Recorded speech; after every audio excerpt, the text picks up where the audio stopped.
an awesome listening session. Thank you. The music selections were awesome. And obviously, my favorite track is number 6. Yeah. What is your favorite? Oh man, that's so not fair. I like different ones for different reasons. I would say a combination of number 6 and number 3, which number 3 was Hurt Back. And it's just a testimony to the strength of a woman. Despite pain, despite hurt, love will conquer all if we want it to. So I love that aspect of that. And 100, just the beat is so amazing. So those are my two favorites. So are you considered more of a party girl or more like a chill type? It depends on my mood.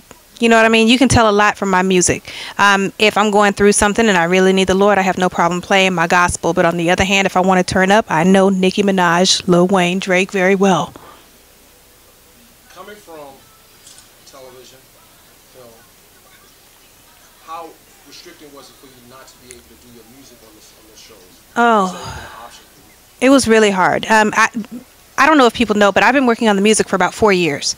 So every time I would get started really heavily in the music, something with acting would come up. And that's a great problem to have until it's 4 years later and you still haven't accomplished your real passion. So I've definitely been loving the acting, but it did kind of get in the way, which is why I started taking smaller roles. You know, I've done a lot with acting and I feel really blessed in that aspect. But Officially Yours was a venture into letting people know who I am versus Janine, Monica, all those other people, so that they could better appreciate the craft with the acting and get to love me as well. So right now, you're an independent artist. Are you looking to go major, or are you comfortable with being an independent artist, and if so, why? I would say I'm comfortable being independent because my main goal has always been about distribution. I think independent, I get an opportunity to really continue to be myself. I'm not constricted by a label's demands or what they want, or having to be naked if I don't want to, or trying to censor myself in any way, shape, or form. So if I could just get a good distribution thing going, I'm straight keeping with independent.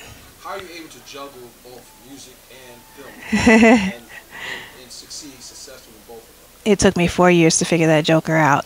And there was really about compromise. In any relationship, there has to be compromise. Work relationship, especially since I'm in love with music and having a real passionate kind of affair with acting, I really had to figure out how to devote the appropriate amount of time to each. And I think I finally got it. You had an opportunity to work with so many different artists, obviously for the track 100. Why did you pick the Brat to work on that particular song? The Brat has a flow that has just always been so pure, organic, and it's got a sexiness to it. She could be talking about this bullshit, motherfucker, she could be saying whatever, but you listen. That was something that always caught. Every time she flowed, I listened. And I wanted people to hear through 100, even though it's saying, young ass boy. That is a young ass boy's mentality. You can't be honest with me. If we're going to be cuts, let's be cuts. If we're going to be in a relationship, let's be that. But do what you say you're going to do. And I felt like she was the most appropriate and well-versed rapper for that message. I watched Mariah Carey when she started her career, and you remind me of a younger version of Mariah Carey, the way you flow. Thank you. She's obviously still #1 hits. Who was your favorite artist? Whitney Houston. The late, great Whitney Houston. That's why it was like, when people started comparing this image to her, it did something incredible for me. I always want to make sure that I represent what she gave me. I am a product of molestation. I have been homeless. I'm a single mom at a young age. And there were messages and feelings and thoughts that I had that nobody would really understand, or I didn't know how to get out. And Whitney was my out. That's it. Whitney, hands down. Any final words that you'd like to share to the audience? My gosh, thank you to everybody who came out to support. I have to give a special shout out to the Demetrians.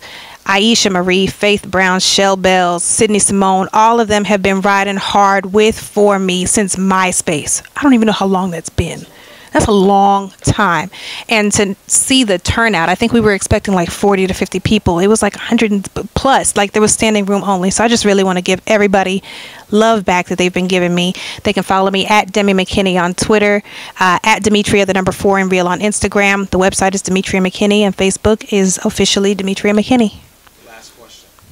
When can we get a copy of the music? Yo, the single is going to be out. The next single is going to be out before the end of this month, and Officially Yours will be available in May.